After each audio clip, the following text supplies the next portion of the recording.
Welcome to our QPR Preview Show, and we're with you earlier this week, and we also have Brian with us as well, and that's because, of course, QPR have confirmed that Neil Critchley is the new manager.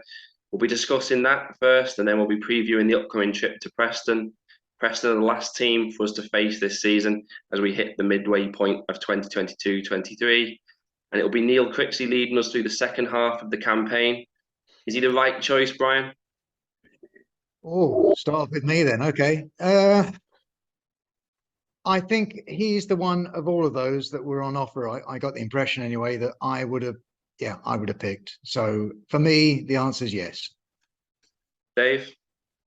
Yeah, I mean, he seems the obvious pick, doesn't he? He's kind of similar sort of style to Bill, same sort of thing they were looking for, someone who's going to develop players and, coach them rather than like an out-and-out manager. And I thought he did a very good job at Blackpool, really. Got them promoted. They were quite a good side last year.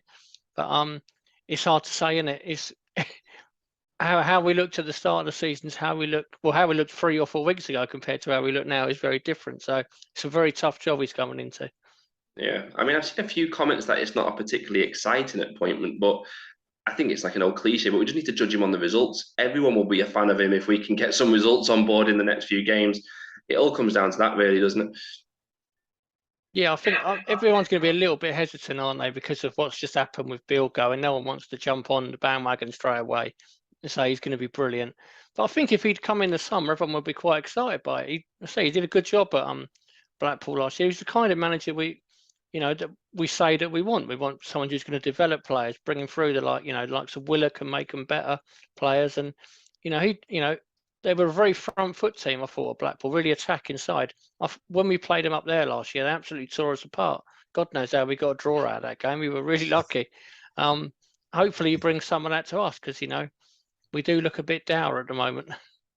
Yeah, you said there about the summer, and I had to look back on the forum, and when it was announced before the end of last season that Warburton was going, Critchley was a name a lot of us were suggesting that could come in then. And I suspect maybe the club did consider him at that point, and obviously because it would have required compensation, probably had to veer away from him. But that's a good question to raise in the way of, and why has it just taken 2 weeks to appoint him in some ways? Because he seemed the obvious choice all along. We all mentioned him on the podcast we did 2 weeks ago. Any ideas, Brian, why it's taken 2 weeks? I can only assume that they did an initial check again to see if there was anybody else better than Neil Critchley, and after that it was a question of trying to sort out terms. That's the only reason I can think it took so long. Yeah, I mean, also another question, I suppose, is why did they not announce it before kickoff yesterday? Because it was quite clear he was then coming in. It would have perhaps lifted the crowd, sent a message to the players that the new gaffer was watching. What do you think changed between 3 p.m. and 7 p.m. on Sunday day? Well, after watching the game, I was surprised he didn't run away, to be honest, after seeing that. Yeah, it was odd. I didn't get why it wasn't done earlier. I thought if it was going to be Critchley, it seemed an obvious thing to do and just get him in quickly. Like Brian said, maybe they were looking at other options. It's good to cast net wide, isn't it? There was quite a few links with it again. But it was odd that it was announced just a few hours later. I think they did look. I mean, it was quite a smaller crowd than I think people expected yesterday as well. You'd have thought that might have given people a boost. That right, we have got a manager, and more importantly, the players a bit of a boost because they looked a little bit lost yesterday, I thought. Yeah, they could have announced it on Saturday, and it would have boosted the crowd numbers, wouldn't it? Knowing the new manager was going to be there and things, it was slightly odd. Even the way they announced it, it seemed a bit rushed. There wasn't any big fanfare of tweets they usually do or little sneaky things. It was just literally updates by hour or whatever it said, and then here he is, the new manager. Is the length of contract being 3.5 years a surprise, Brian? I mean, it's longer than we'd normally give out, isn't it? It is, but actually, funny you should mention that because I was going to bring this up. His average in every role he seems to have done is nearly 3 years, so it rather fits in. Excuse me, rather fits in with that, I think. And in this day and age, that's quite an achievement, I feel. And at the age of 44, I think he is the man that we need now. We need stability. We need somebody who's going to stick with it. He's just done a video recording with QPR, and in it he says, for the bits that I've seen, that he wants the team to attack with or without the ball. In other words, he wants to do even more than I think Warburton and the person whose name we're not going to mention. So I feel that this could well be exciting times for us. I think what we're looking at, though, is trying to perhaps for him to fill the holes that are there. And he's not stupid, Neil Critchley. He will have recognised that up front we need a solution that we have not got at the moment. We've been through this many times, so perhaps we shouldn't go on about it too much. But perhaps, the negotiations were along the lines of, and in January, I want this and I want that. Maybe that's what the delay was. Yeah, I mean, like you say, he said in his interview, hasn't he, he wants to play attacking football on the front foot. Yeah. But I think Beale was saying exactly the same things, and we've been struggling to do that recently, haven't we? And I agree that it's probably going to take a little bit of tweaking of the squad in January, a few out and a few in, if he wants to try and do that, because Beale, I think, had every intention of doing that, and it's faded away even before he walked out the door. And obviously, we struggled against Burnley. Touching on him at Blackpool, their fans seemed to love him when he was there. He really galvanised the club. And you touched on it there, Dave. They had an outstanding atmosphere when we were at their ground last year, probably the best atmosphere of the whole season from the home fans they had. Do you think he can create that type of atmosphere at QPR? I hope so. I think he's probably going to need to. You're going to try and get everyone on side. It's difficult at the minute. Everyone's is quite down because there's been quite a bit of a break and we're on a bad run. It's all a bit doom and gloom at the moment. But I think he kind of needs to galvanise an atmosphere of, it's us against the world. We've been let down by the previous guy. Let's go and prove him wrong. And I think he can do that. But it's difficult. You're going to need some results early. And you look at our fixtures over the next 3-4 weeks, and it's like, oh dear, that's not an easy start. I mean, maybe that had something to do with him delaying the announcement and get Burnley out of the way, because obviously that didn't go very well. But yeah, he's in for a tough couple of weeks, but he needs to get a couple of results early. It's the same as any new manager, really. You're under pressure from day one, really, aren't you? Especially when you're in a bad run. Yeah, 2 away games as well to start off is not exactly ideal for him, is it? He's a little bit like Mick Beale. Sorry for mentioning his name there, Brian. In terms of the fact that he's well thought of within the game, isn't he? Steven Gerrard obviously took him to Villa. There was rumours that Bournemouth wanted him to assist Gary O'Neill. Even last few weeks, that was being rumoured. Do you think with him being well connected, that's going to help us in January with bringing in some players and who he may know from youth systems, etc.? You hope so, don't you? You really do. And coming back to what we were talking about earlier on, one interesting stat that I picked up was that Blackpool were really hard to beat, and evidence of that was that they had 11 clean sheets in the 2021 season.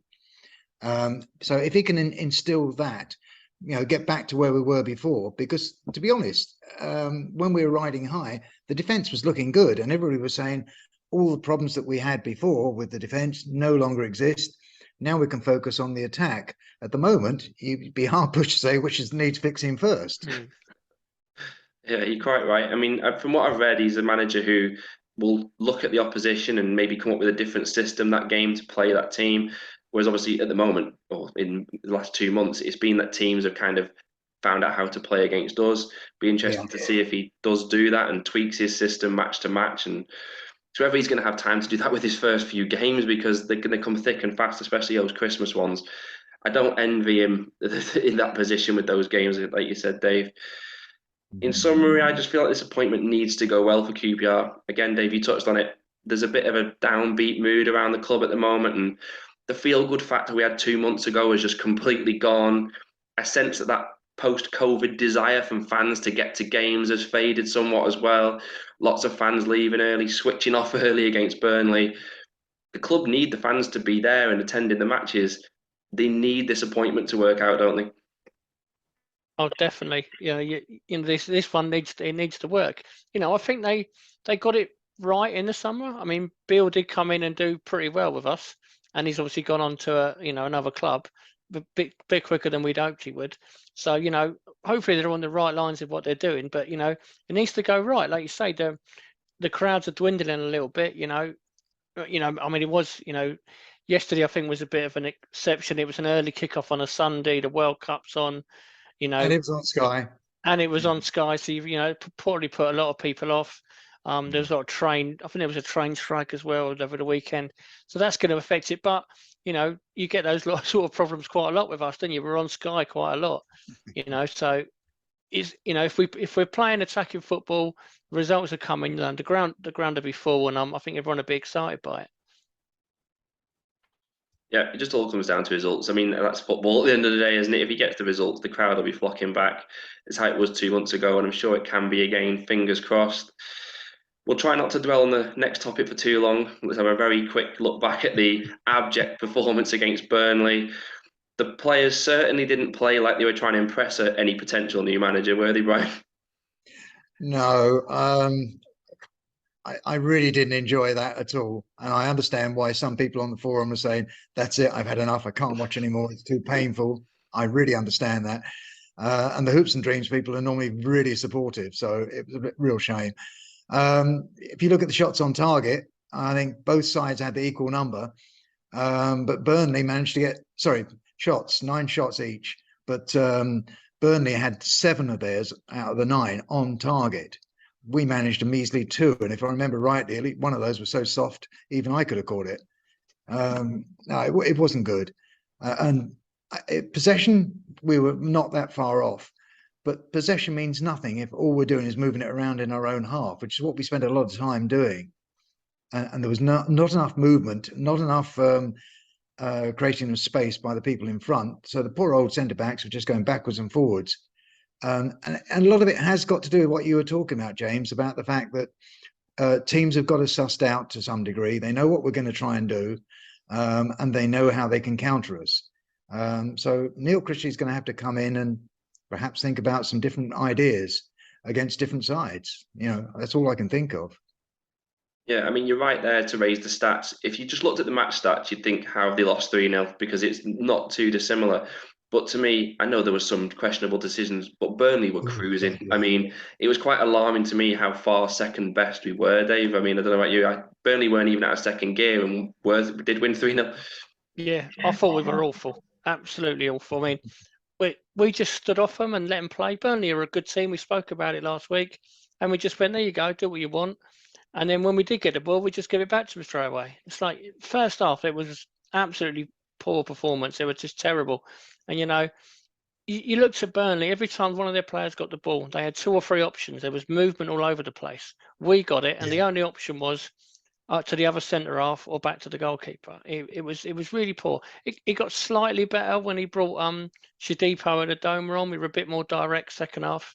But Burnley were in cruise control, really, weren't they? Yeah, no, they were poor, and they had no choice, to be honest.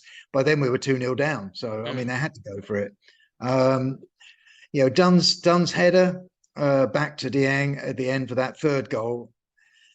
That's a lack of communication as far as I'm concerned. I mean, I think really Dieng should be. He's the one facing. He sees the danger. He's the one who should be also shouting to Dunn, "Give it to me now," or don't give it to me. So I do get concerned that Dieng is rather too quiet for my liking, but hey ho, by then the damage had already been done. I mean, Jimmy Dunn was cut up about that, but I agree. I think it was Dieng's fault more. All he had to shout was clear it or away or whatever word he wanted to use. It Dunn, he should be aware the man's there himself, but if he's not, his goalkeeper's there to help him, isn't he? And of course, the result means there's only 1 goal in the last 6 games now. It's our worst run in front of goal for 6 years. So Critchley really does have his work cut out to make a quick impact with that. And he's going to have to do it in his trip to Preston. I'll preview that game now. It's the same first match in charge for Neil Critchley that Steve McLaren had back in 2018. McLaren, of course, lost 1-0, and I personally wouldn't bet against the same scoreline this weekend. Preston started the season with that bizarre run where every game was 0-0 or 1-0, but they're now one of the form teams, 4 wins in the last 5. The only little bit of hope we've got is that their last home match was a 4-2 defeat against Millwall. Have you seen anything of Preston this season, Brian? I have seen. I've seen more than enough, I think, to worry about them. I think the only thing we share in common with them is that in the last 5 games we've had a draw. The rest of it doesn't match up at all. So we're away from home. We're lacking confidence. We lack the ability to score. who would predict a win? I know this is the Championship. I know it's feasible that we could win, and I don't know. I mean, I've got the Christmas tree behind me to try and bring a bit of festive cheer. I'm hoping that Neil Critchley will do the same, but I wouldn't hold my breath on that. Yeah, you're right. We can't get a point, can't get a goal, so it's kind of like good luck, Neil, off you go. They've always come across to me, Preston, as like one of the most stubborn, hard to beat workman like Championship sides, perfecting the dark arts of the time wasting and things like that. Has that changed under Ryan Lowe, Dave? A little bit, but they're just a very difficult team to beat. You saw that with all the draws at the start of the season. You know, they weren't firing with the goals, but they weren't losing games. They were picking points up, and now they've got the goals going as well. They look a dangerous side. I think they're in the playoffs now. I think they're sixth after the weekend. You know, they look like a side that could do things this year. I think they're, you know, bit of an underrated side. We always struggled there, didn't we? I mean, I think we won there once, like in decades. I think I'm probably wrong with that, but oh God, it's that bad, is it? It's always a difficult place to go.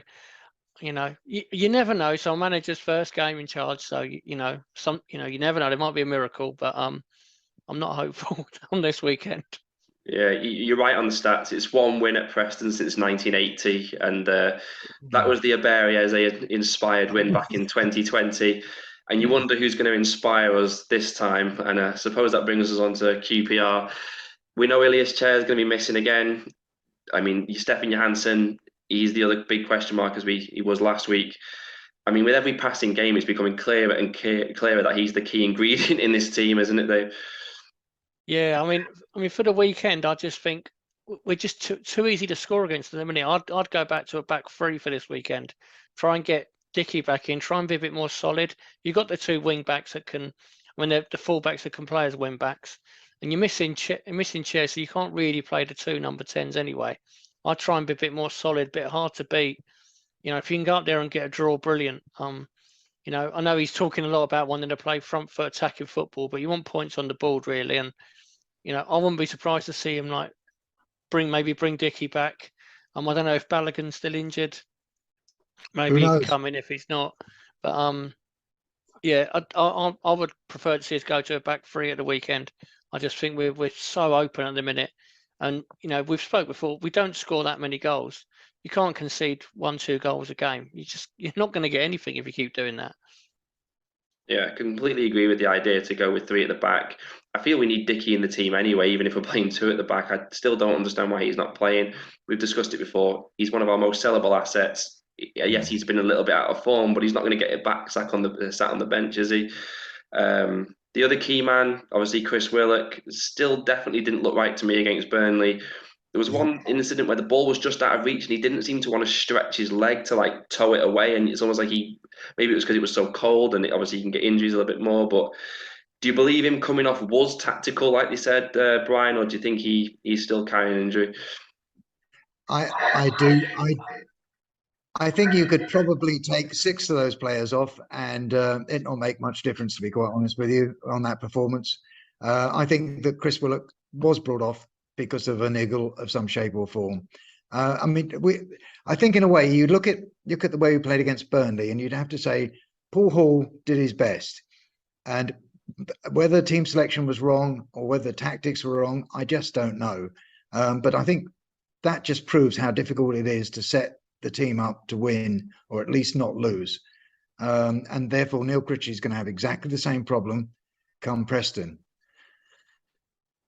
Yeah, I think Paul Hall missed an opportunity because it seemed to me like he sent the team out in exactly the same shape, style, tactics, everything that McBeal was employing. That was his opportunity to showcase himself as a manager, really. And it was just like he sent them out there and said, you know what to do, lads, same again. And then at half time, he said he was obviously having to give them a hiding kind of thing. He should have tried something different. I mean, hindsight's a wonderful thing, isn't it? But they didn't come out like they were fired up or anything, did they? No, they were so lackluster, weren't they? Especially first half. I mean, you know, it was really, especially because they've had like 4 weeks off and there's been all the talk, can't wait to get back playing and all that. And then you watch it, it's like, well, blimey. I hate to see you when you're not motivated to come back. Yeah, I will say, in all fairness, every time I've spoken to one of their players, they are so competitive. There is no question about this. So it's not a competitive side that we're losing here. What we're losing is somehow is the motivation, the energy that goes with that competitiveness. So something's wrong there somewhere. Whether it's the fact they know that when they move it forward, they lose possession, I don't know. But I think the defence are almost hesitant to move it forward, which is really sad. And if you saw against Burnley, both Laird and Parr were pressed back by the high press that was adopted against us. And they were offered nothing really down the wings until we got Adoma come on, and Chapito to some degree as well. Should Adoma have started? Maybe that's what should have happened, but it would have been a brave Paul Hall to do that, I think. Yeah, you're right. And you said it before, Brian. Critchley, he's not going to know whether to focus on the defence, the attack. We look a million miles from keeping a clean sheet. We don't look like scoring. Yeah. He feels like he's going to need a magic wand to sort us out, to be honest. Final thoughts then, magic wand or not, can Neil Critchley make an instant impact? You first, Dave. I'm hoping we see a much better performance. I'm not convinced about result. I don't think we're going to get much up there. I think Preston are flying. They're a really good side, hard to beat. But I want to see a much better performance at the weekend. You know, a bit of a reaction. You know, we were poor yesterday. We were poor against Coventry before the break as well. You know, I want to see a much better performance, even if the result doesn't go our way. Just see a bit more intent from them. Yeah, Brian. Yeah, I'm going to issue a caveat before I give my prediction. If we go for a 3-5-2, then I am optimistically going for a hard-fought score draw. That really is being optimistic. Yeah, do you know what? I agree with both. Yeah, I'd just like to see him at least try something different. If I see the team sheet and it's the same as last week, 4-3-3, I'll think, oh Jesus, it's gonna be a long afternoon. At least you've got a bit of hope if you see he's trying something different. The players have sent a message to say, look, what you're doing isn't working, try this. Hopefully, I mean, to be honest, I think there's more chance of the sun coming out in Preston on Saturday than us getting 3 points. But I predicted defeat. Can't see it. Sat in that stand too many times watching us lose. Thank you, everybody, for watching anyway. Share your views on our forum if you can. There's a link in the description. We'll be back next week with a Christmas special, looking ahead to the 3 festive fixtures. Join us for that. And until then, come on, Neil Critchley, and come on, you R's. We know who we are. You know who we are. We are QPR.